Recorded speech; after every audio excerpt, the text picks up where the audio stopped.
Dikuki suket nang lapangan. Aku lan kanca-kancaku sabar dikuki suket. Pas kuwi aku dikuki suket nang ngarepku ana ulo gede. Aku lan kanca-kancaku banjur mlayu.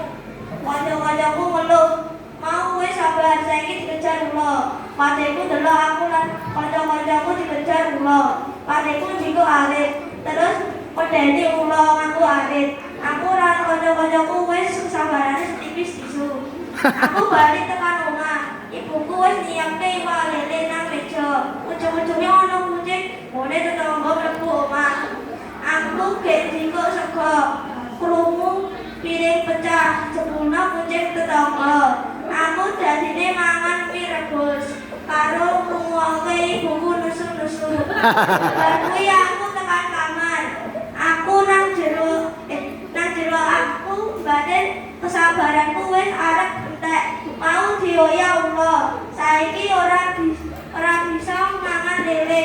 Ya Gusti, paring ngono kesabaran sing akeh.